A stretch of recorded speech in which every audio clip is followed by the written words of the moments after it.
Hello, everybody. This is Aaron the Bear, and this is going to be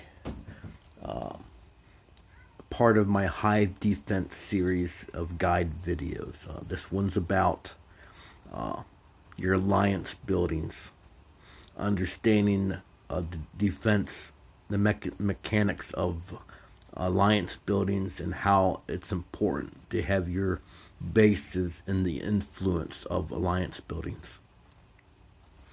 Your most important building, okay, is the very first building that whenever you create an alliance, okay, it's the alliance hall.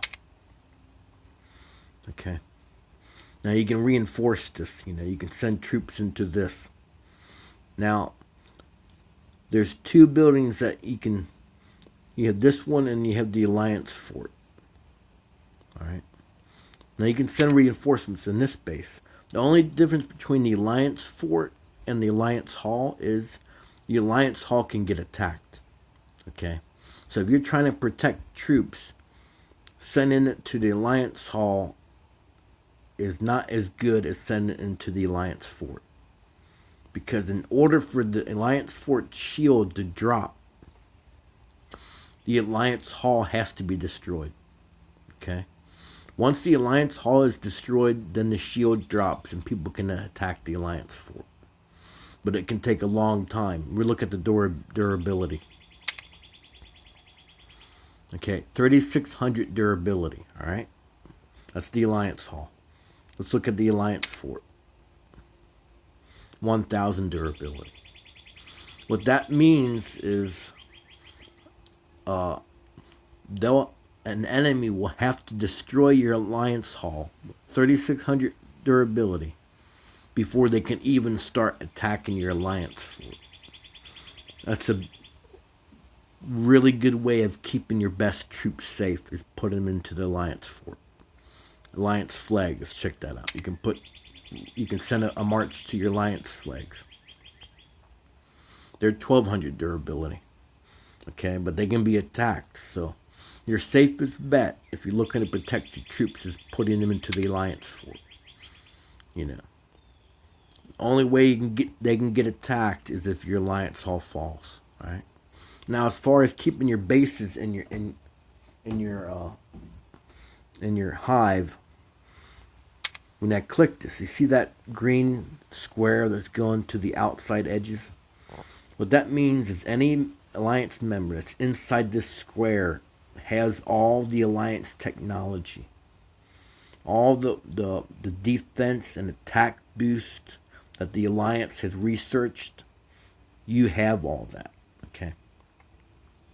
So your best bet is to have your base near the alliance hall, because it would take a long time for someone to attack and destroy your alliance hall to remove that boost. Okay. Now over here you can do the same thing in here. You can put your base over here, but it's smaller. See how much smaller it is? So you could put a base there and you're going to be safe. The only way you're going to lose your boost is if the alliance hall is destroyed and the alliance fort gets destroyed. So that's even safer, but smaller radius. You got a bigger radius here, and you can put most of your members. This is kind of a bad setup for the hive. They got the light mine right next to it. If I was going to set up a hive, I would get a clear area and put my alliance hall and have all my big players circle it, on the outer edge. The smaller players I'd have on the outer edges.